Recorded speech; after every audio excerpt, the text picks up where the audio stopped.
서울 강남구 한복판에 자리한 태성그룹 본사 건물 그 50층 회장실에서 김태현 회장이 아침 브리핑을 받고 있었습니다. 올해 55세인 태현은 태성그룹 3대 회장으로 어릴 때부터 후계자로 키워진 완벽한 엘리트였죠.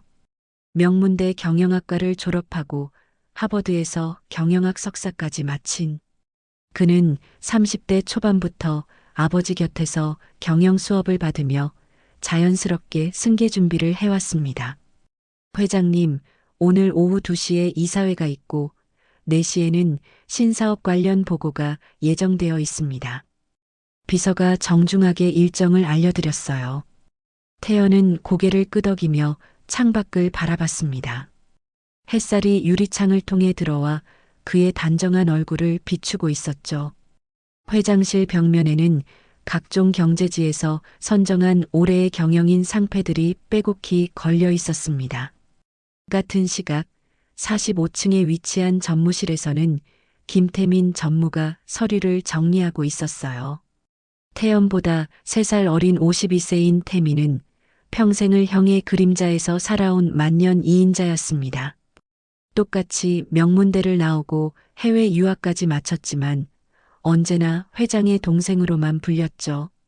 언론에서도 태연에 대해서는 혁신적 리더십, 탁월한 경영 감각이라는 찬사를 보내지만 태민에 대해서는 단 한 줄 언급도 없었습니다. 태민이 창밖을 내려다보니 회사 앞 광장에 기자들이 몰려 있었어요. 오늘 발표될 신사업 관련 소식 때문이었죠. 또 형 이야기만 하겠지. 태민은 쓴웃음을 지으며 중얼거렸습니다. 어릴 때부터 부모님께서도 태연이는 후계자감이야. 태민이는 형을 잘 도와야 해라고 말씀하셨거든요. 점심시간이 되자 두 형제는 임원 식당에서 마주쳤습니다. 다른 임원들은 모두 태연 주위에 모여 신사업에 대한 이야기를 나누고 있었어요. 태민은 혼자 구석 테이블에 앉아 조용히 식사를 했습니다. 전무님도 이쪽으로 오세요.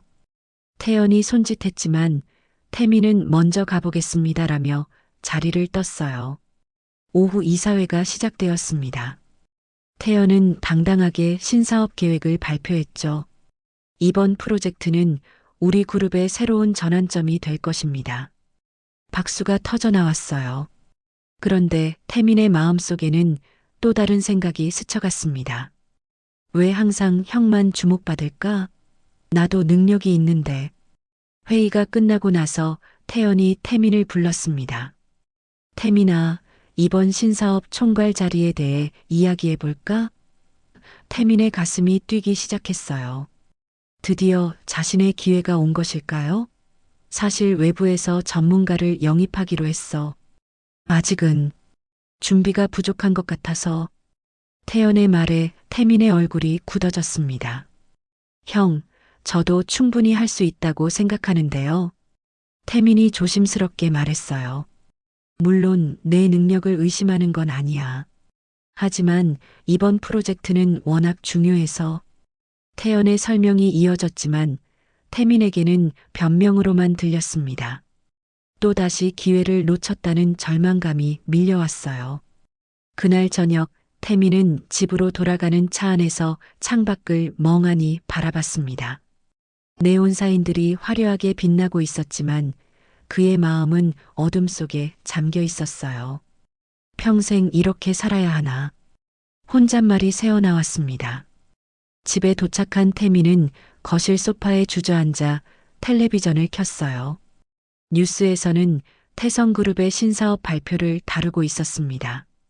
김태현 회장의 또 다른 혁신적 도전이라는 제목이 화면에 크게 떠올랐죠. 리포터가 말했습니다. 김태현 회장은 이번 신사업을 통해 그룹의 새로운 성장 동력을 확보할 것으로 기대됩니다. 태민에 대한 언급은 단 한마디도 없었어요. 태민은 리모컨을 던지며 텔레비전을 껐습니다. 조용해진 거실에서 시계 소리만 똑딱똑딱 울려 퍼졌어요. 그 순간 태민의 마음속에 어둡고 위험한 생각이 스며들기 시작했습니다. 다음 날 아침 태민은 평소보다 일찍 출근했습니다. 아직 해가 완전히 뜨지 않은 새벽 7시 태성그룹 건물에는 경비원과 청소 직원들만 보였어요. 태민은 엘리베이터를 타고 45층 전무실로 올라갔습니다. 조용한 사무실에서 그는 창밖을 바라보며 생각에 잠겼어요. 어제 형이 한 말들이 계속 머릿속을 맴돌았습니다. 아직 준비가 부족해. 그 말이 가슴에 비수처럼 박혔어요. 태민은 지난 20년 동안 회사에서 얼마나 열심히 일해왔는지 되돌아봤습니다. 새벽까지 야근하며 프로젝트를 완성시키고 주말에도 나와서 보고서를 작성했던 날들이 떠올랐죠.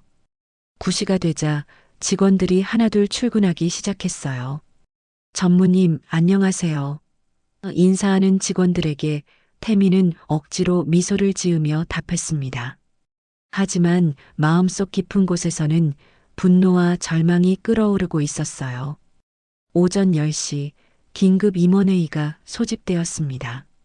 태연이 회의실에 들어서자 모든 임원들이 일어서서 인사했어요. 앉으세요, 모두. 태연의 목소리는 언제나처럼 차분하고 권위가 있었습니다. 태민도 다른 임원들과 함께 자리에 앉았지만 형을 바라보는 시선에는 복잡한 감정이 섞여 있었어요. 어제 발표한 신사업 관련해서 추가 논의가 필요합니다. 태연이 말문을 열었어요. 총괄 책임자로 최정우 상무를 외부에서 영입하기로 결정했습니다. 회의실이 조용해졌어요. 모든 임원들의 시선이 태민에게 쏠렸습니다. 당연히 태민이 맡을 것이라고 생각했던 자리였거든요. 태민은 주먹을 꽉 쥔 채 가만히 앉아 있었습니다. 손톱이 손바닥에 파고들 정도로 세게 말이에요. 혹시 의견 있으신 분? 태연이 물었지만 아무도 입을 열지 않았습니다. 태민도 마찬가지였어요. 무슨 말을 해도 소용없다는 걸 알았거든요. 회의가 끝나고 임원들이 하나둘 나가기 시작했어요. 태민도 일어서려는데 태연이 불렀습니다. 태민아, 잠깐 남아보자. 회의실에 둘만 남게 되자 태연이 다가왔어요. 어제 이야기 때문에 기분 상했지? 아니에요, 형. 태민이 담담하게 대답했습니다. 하지만 그의 목소리에는 차가운 기운이 감돌았어요. 정말 괜찮아? 표정이 안 좋아 보이는데. 태연이 걱정스러운 표정으로 말했습니다. 괜찮다고 했잖아요. 태민의 대답은 더욱 차가워졌어요. 태연은 동생의 변화를 느꼈지만 어떻게 위로해야 할지 몰랐어요. 이번 기회는 놓쳤지만 다음에 더 좋은 자리가. 형, 저는 바쁜 일이 있어서 먼저 가보겠습니다. 태민이 태연의 말을 자르며 회의실을 나섰어요. 점심시간에 태민은 회사 근처 공원에 혼자 앉아 있었습니다. 지나가는 직장인들을 바라보며 생각했습니다. 저 사람들은 모두 자신만의 영역에서 인정받고 있을 텐데. 오후에 태민은 인터넷 기사를 찾아봤어요. 태성그룹 신사업 관련 기사들이 쏟아져 나왔습니다. 김태연 회장의 탁월한 선택, 업계 최고 전문가 영입으로 성공 예약 같은 제목들이 눈에 띄었어요. 댓글에는 태연을 칭찬하는 글들로 가득했습니다. 태민에 대한 언급은 단 하나도 없었어요. 그날 저녁 태민은 집에서 혼자 술을 마시고 있었습니다. 평소에는 술을 잘 안 마시는데 그날은 달랐어요. 소주 한 병을 다 비우고 나서도 속은 시원하지 않았습니다. 거실 한쪽 벽에 걸린 가족 사진을 바라봤어요. 아버지, 어머니, 그리고 형과 자신이 함께 찍은 사진이었습니다. 사진 속에서도 태연은 중앙에 서 있었고 태민은 옆에 서 있었어요. 부모님의 시선도 태연을 향하고 있었습니다. 평생 이런 식이었지. 태민이 혼잣말을 중얼거렸어요. 그리고 컴퓨터를 켜서 인터넷 검색을 시작했어요. 검색창에 입력한 단어는 평범한 것이 아니었습니다. 태민의 얼굴에는 지금까지 볼 수 없었던 어둠이 깔려 있었어요. 더 이상 형의 그림자로 살 수는 없다는 절망적인 결심이 그의 마음을 지배하기 시작했습니다. 그리고 위험한 계획을 세우기 시작했어요. 형과 단둘이 있을 기회를 만들어야 해. 태민이 중얼거렸습니다. 태민은 태연에게 메시지를 보냈어요. 형, 금요일 저녁에 시간 되시면 둘이서 식사나 할까요? 오랜만에 형제끼리. 평소 태민이 먼저 식사를 제안하는 일은 거의 없었기 때문에 이 메시지는 태연에게 의외였습니다. 다음 날 아침, 태민은 평소와 다른 모습이었습니다. 거울 앞에서 넥타이를 매며 자신의 얼굴을 유심히 들여다봤어요. 하룻밤 사이에 뭔가 달라진 것 같았습니다. 눈빛이 전과는 달랐어요. 결연하면서도 위험한 기운이 서려 있었죠. 회사에 도착한 태민은 비서에게 말했습니다. 금요일 저녁 7시에 청담동에 있는 라 매종이라는 레스토랑 예약 좀 해주세요. VIP룸으로요. 네, 전무님. 몇 분 예약할까요? 2명이요. 그리고 조용한 자리로 부탁해 주세요. 라 매종은 서울에서 손꼽히는 고급 프랑스 레스토랑이었어요. 정치인들과 재벌가 사람들이 중요한 만남을 가질 때 자주 이용하는 곳이었죠. 태민이 이곳을 선택한 이유는 따로 있었습니다. 조용하고 은밀한 분위기, 그리고 완벽한 서비스로 유명한 곳이었거든요. 점심시간에 태민은 회사를 몰래 빠져나왔습니다. 강남역 근처의 한 약국을 찾아갔어요. 감기약 좀 주세요. 하지만 정작 태민이 찾은 건 감기약이 아니었습니다. 약국을 나온 후 그는 몇 군데를 더 돌아다녔어요.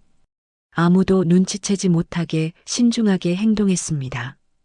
오후 3시쯤 태민은 태연에게 전화를 걸었어요.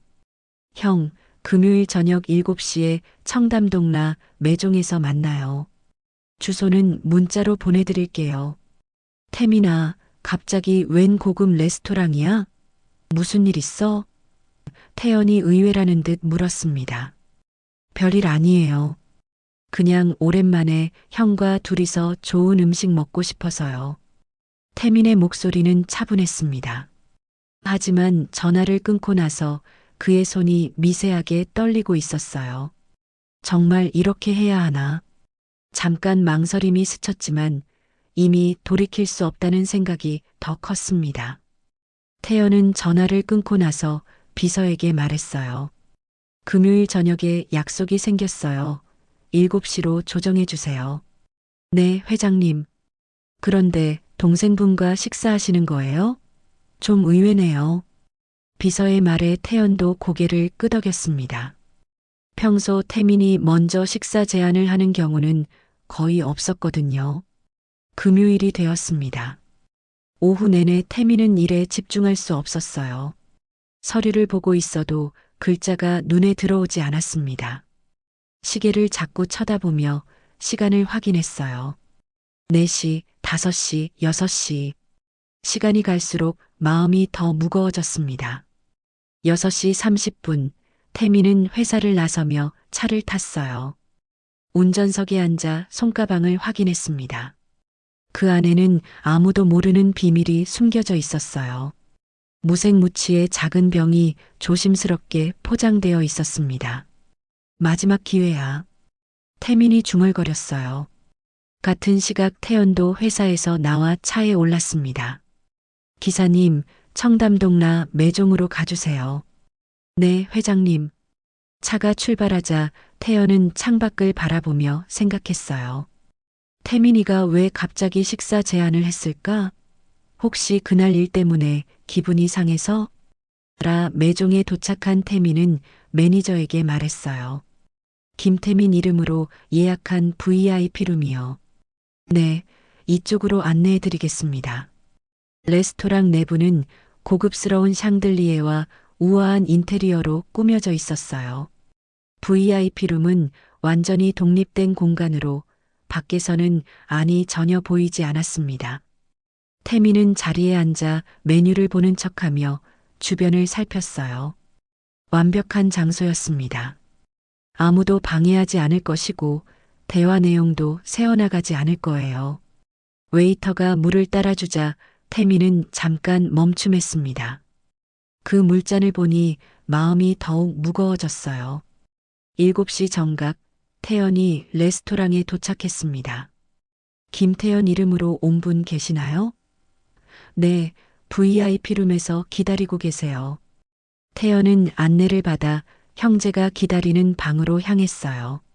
문을 열고 들어서는 순간 두 사람의 운명이 크게 바뀔 저녁이 시작되었습니다. 형, 어서 오세요.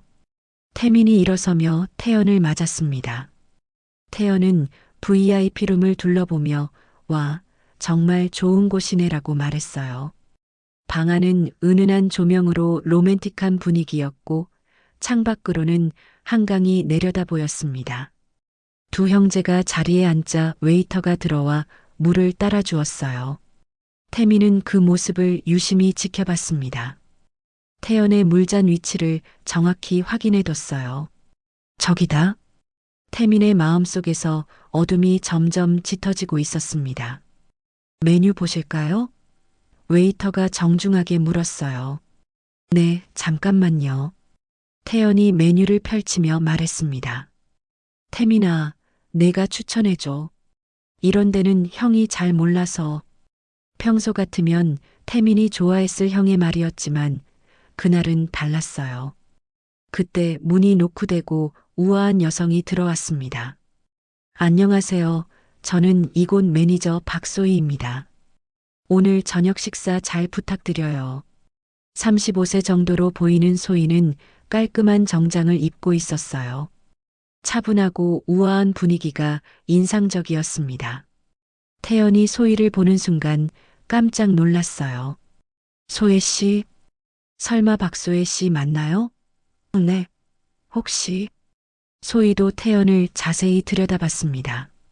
그리고 잠깐 후 깜짝 놀라며 김태연 회장님, 이라고 외쳤어요. 정말 오랜만이네요. 어머님은 어떠세요? 태연이 반갑게 물었습니다. 소희의 눈에 눈물이 글썽거렸어요. 회장님 덕분에 어머니가 건강하게 지내고 계세요. 정말 감사합니다. 태민은 이 상황이 의외였어요. 형과 이 매니저 사이에 무슨 사연이 있는 건가요? 태연이 태민에게 설명했습니다.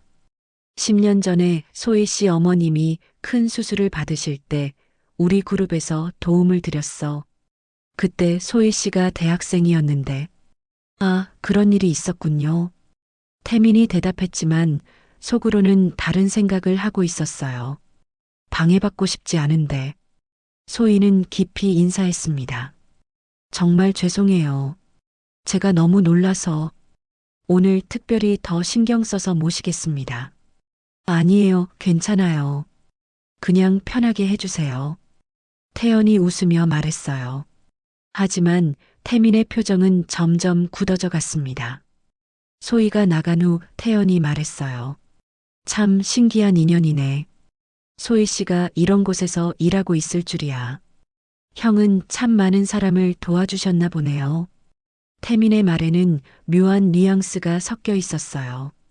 별거 아니었어. 그냥 도울 수 있을 때 도운 거지. 음식이 하나씩 나오기 시작했습니다. 전체 요리부터 메인 코스까지 모든 음식이 예술 작품 같았어요. 하지만 태민은 음식 맛을 제대로 느낄 수 없었습니다. 머릿속에는 오직 한 가지 생각만 가득했거든요. 태민아, 넌 요즘 어때? 회사 일은 재미있고? 태연이 물었어요. 그저 그래요. 늘 똑같죠. 태민의 대답은 짧았습니다. 혹시 신사업 일 때문에 아직도 기분이 안 좋아? 태연이 조심스럽게 물었어요. 아니에요, 형. 이미 다 잊었어요.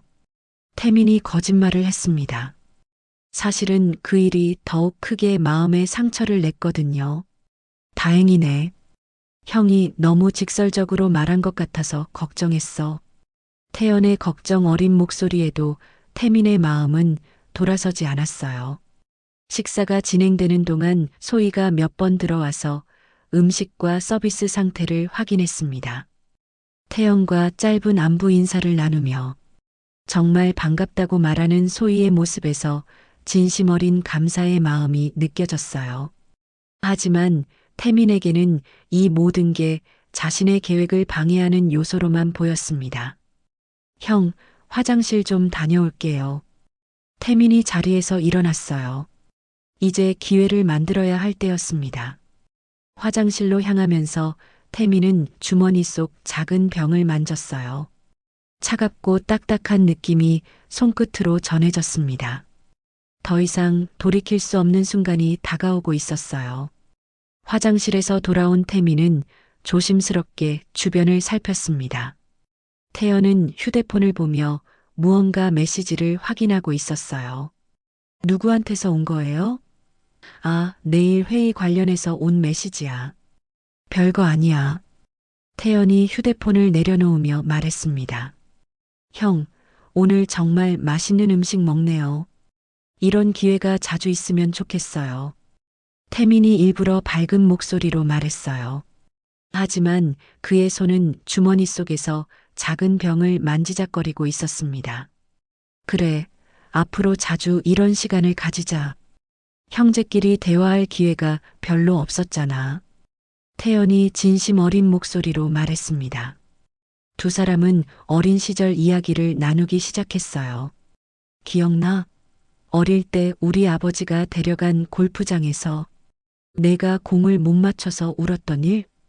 태연이 웃으며 말했습니다. 기억하죠? 형은 한 번에 잘 맞췄는데. 태민도 억지로 웃었지만 그때도 형과 비교당했다는 기억이 떠올랐어요. 그때 태연의 휴대폰이 울렸습니다. 잠깐 미안해. 중요한 전화인 것 같아. 태연이 화면을 확인하더니 급하게 일어섰어요. 태민아, 정말 죄송한데 이 전화 좀 받아야겠어. 긴급한 일이야. 네, 형. 천천히 하세요. 태연이 VIP룸을 나가자 태민은 혼자 남게 되었습니다. 방 안이 갑자기 조용해졌어요. 태민의 심장이 빠르게 뛰기 시작했습니다. 지금이 바로 그 순간이었어요. 주머니에서 작은 병을 꺼낸 태민의 손이 심하게 떨리고 있었습니다. 정말 이렇게 해야 하나? 잠깐 망설임이 스쳤지만 어제의 굴욕감과 평생 쌓인 분노가 그 망설임을 압도했어요. 태민은 태연의 물잔을 향해 손을 뻗었습니다. 무색무취의 액체가 조용히 물속으로 스며들었어요. 바로 그때 주방에서 음식을 가져오던 박소희가 복도를 지나가다가 VIP룸 문틈으로 그 모습을 목격했습니다. 소희의 눈이 커졌어요. 설마 저분이 회장님 물에 뭔가를. 믿을 수 없는 광경이었습니다. 소희는 재빨리 주방으로 돌아가 음식을 내려놓았어요. 마음이 복잡했습니다. 내가 잘못 본 걸까? 아니면 정말로 10년 전 어머니의 수술비를 도와준 태연에 대한 감사한 마음과 방금 본 충격적인 장면 사이에서 갈등했어요. 태민은 병을 다시 주머니에 넣고 자연스럽게 자리에 앉았습니다. 얼굴에는 아무렇지 않은 표정을 지으려 애썼지만 식은땀이 등줄기를 타고 흘러내렸어요. 이제 돌이킬 수 없어. 태민의 마음속에 복잡한 감정들이 휘몰아쳤습니다. 5분 정도 지나 태연이 전화를 마치고 돌아왔어요. 미안해, 태민아. 갑자기 미국 지사에서 긴급한 일이 생겨서. 괜찮아요, 형. 무슨 일이에요? 태민이 평상시와 같은 목소리로 물었지만 속으로는 긴장감이 극에 달해 있었어요. 별거 아니야. 그냥 계약서 관련 문제였어. 태연이 자리에 앉으며 물잔을 집어들었습니다. 태민의 심장이 멎을 것 같았어요. 바로 그 순간이었습니다. 태연이 물을 마시려는 찰나의 말이에요. VIP룸 문이 노크되고 박소희가 들어왔습니다. 회장님, 죄송합니다. 잠깐 말씀드릴 일이 있어서요. 소희의 목소리에는 긴장감이 배어 있었어요. 태연은 물잔을 내려놓고 네, 무슨 일이세요? 라고 물었습니다. 소희는 태연에게 조심스럽게 다가갔어요. 그리고 귓속말로 중요한 경고를 전했습니다. 회장님, 정말 죄송하지만 물을 드시면 안 됩니다. 소희의 떨리는 목소리에 태연의 표정이 굳어졌어요. 태연은 소희의 경고를 들은 후 침착함을 유지하려 애썼습니다. 하지만 마음속으로는 엄청난 충격을 받고 있었어요. 소희는 태연의 귀에 대고 조심스럽게 속삭였습니다. 동생분께서 회장님 물잔에 뭔가를 넣는 걸 제가 봤어요. 절대 드시면 안 됩니다. 태연의 얼굴이 굳어졌지만 태민이 눈치채지 못하도록 최대한 자연스럽게 표정을 관리했어요. 감사합니다, 소혜 씨. 알겠습니다.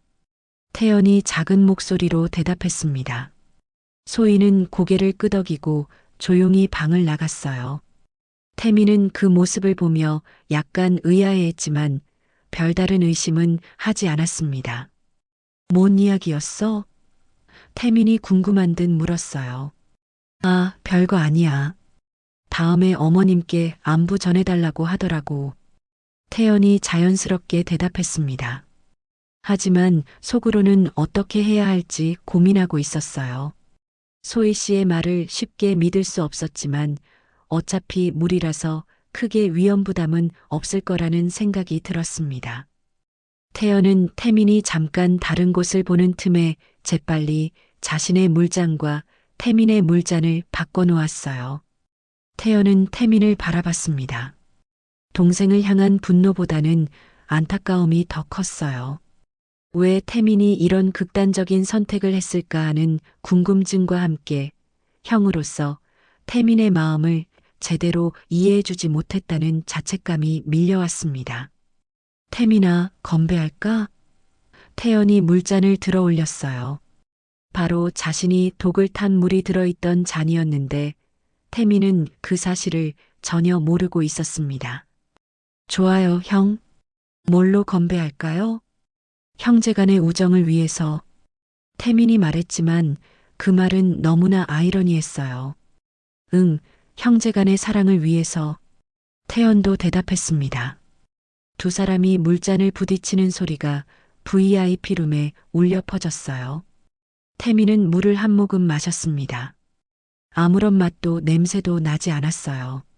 자신이 넣은 것이 무색무취였다는 걸 확인한 순간이었습니다.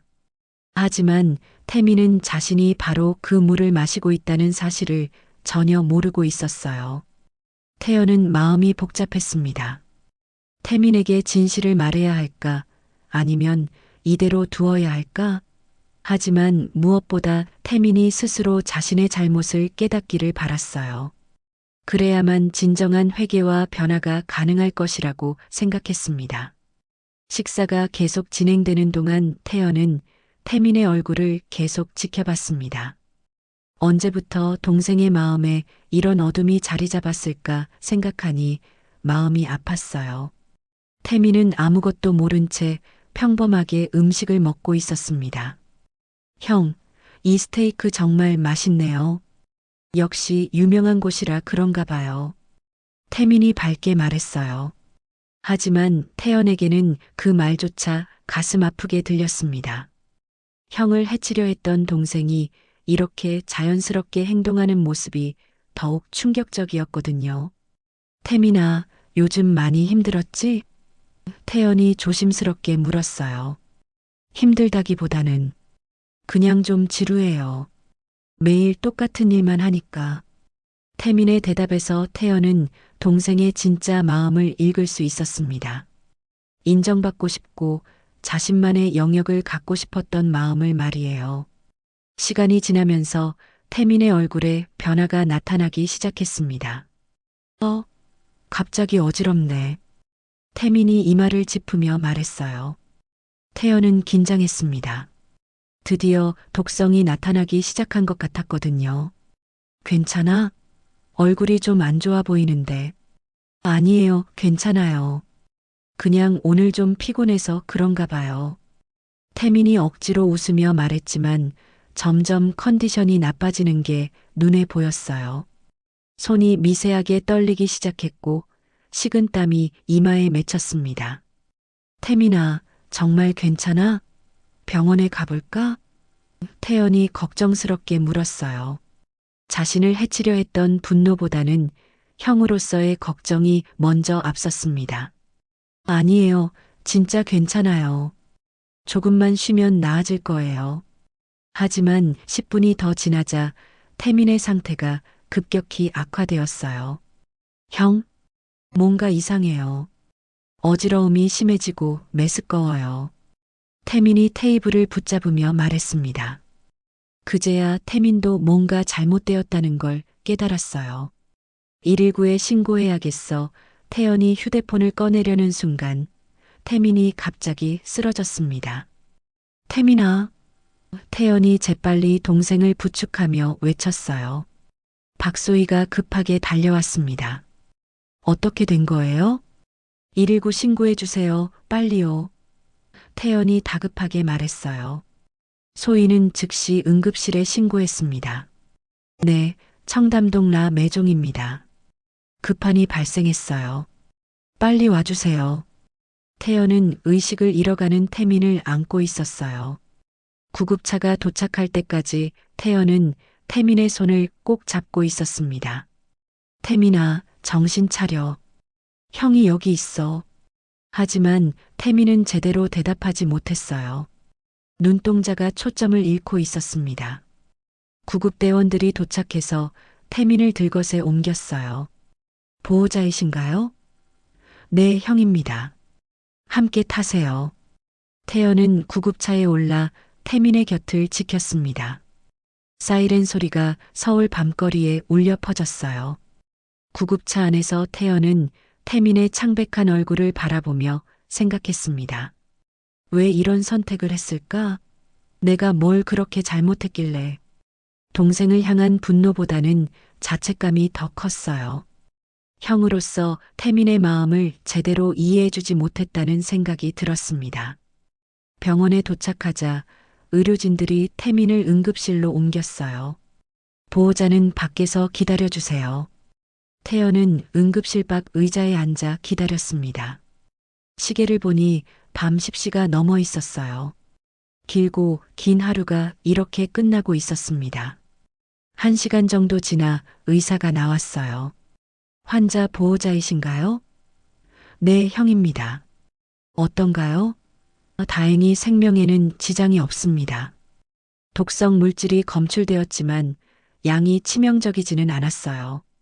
하룻밤 입원 관찰 후 퇴원 가능할 것 같습니다. 태연은 안도의 한숨을 쉬었어요. 태민이 자신을 해치려 했지만 그래도 동생이 무사해서 다행이었습니다. 면회는 언제 가능한가요? 내일 오전부터 가능합니다. 지금은 안정을 취해야 해서요. 의사의 말에 태연은 고개를 끄덕였어요. 집으로 돌아가는 차 안에서 태연은 오늘 일을 돌이켜봤습니다. 만약 소희가 경고해주지 않았다면 어떻게 되었을까? 10년 전 선행이 이렇게 자신의 생명을 구해줄 줄이야. 세상 일은 정말 예측할 수 없다는 생각이 들었어요. 다음 날 아침 일찍 태연은 병원을 찾았습니다. 밤새 잠을 이루지 못했지만 태민이 깨어나면 가장 먼저 만나고 싶었어요. 간호사에게 확인하니 태민이 방금 의식을 되찾았다고 했습니다. 병실 문을 열고 들어간 태연은 침대에 누워있는 태민을 봤어요. 태민의 얼굴은 여전히 창백했지만 다행히 정신은 또렷해 보였습니다. 태민아, 어떤 기분이야? 형? 태민이 태연을 보자 눈물이 흘러내렸어요. 형, 정말 죄송합니다. 정말 죄송해요. 태민이 울면서 말했습니다.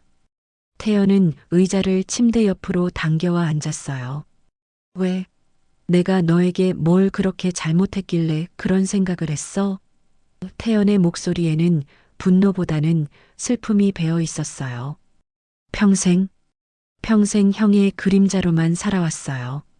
어릴 때부터 부모님도 주변 사람들도 모두 형만 봤죠. 저는 그냥 김태연의 동생 그 이상도 그 이하도 아니었어요. 태민이 눈물을 훔치며 말했습니다. 태연은 태민의 말을 들으며 가슴이 아팠어요. 한 번이라도, 단 한 번이라도 인정받고 싶었어요. 제 이름으로 인정받고 싶었다고요. 그런데 또다시 태민이 말을 잇지 못하고 흐느꼈습니다. 태민아, 태연이 동생의 손을 잡았어요. 미안해. 내가 너를 보호한다며 오히려 상처만 줬구나. 형이 정말 잘못했어. 태연의 진심 어린 사과에 태민이 더욱 울음을 터뜨렸습니다. 아니에요, 형. 형이 잘못한 게 아니에요. 제가 너무 비뚤어진 생각을 했어요. 형을 해치려고 했다니. 저는 정말 나쁜 사람이에요. 태민이 자책하며 말했어요. 그런 말 하지 마. 너도 충분히 힘들었을 거야. 두 형제는 한참 동안 울었습니다. 그동안 쌓였던 오해와 상처들이 눈물과 함께 흘러나가는 것 같았어요. 태민아, 이제부터는 진짜 파트너가 되자. 형제이자 동반자로 말이야. 태연이 진심으로 말했습니다. 제가 그래도 될까요? 저를 용서해 주실 수 있나요? 태민이 조심스럽게 물었어요. 당연하지. 넌 내 유일한 동생이야. 그리고 이번 일로 내가 더 많이 깨달았어. 앞으로는 정말 달라질 거야. 며칠 후 태민이 퇴원했습니다. 회사에서는 태민이 급체로 입원했다고 발표했어요. 진짜 이유는 두 형제만의 비밀이었습니다. 태연은 태민과 진지한 대화를 나눴어요. 태민아, 내가 정말 하고 싶은 일이 뭐야? 사실 신사업 분야에 관심이 많았어요. 새로운 걸 만들어내는 게 재미있거든요. 태민이 솔직하게 말했습니다. 그럼 기회를 줄게. 하지만 이번에는 정말 제대로 준비해야 해. 외부 영입은 취소하고 너에게 맡기겠어. 태민의 눈이 커졌어요. 정말요, 형? 응. 하지만 조건이 있어.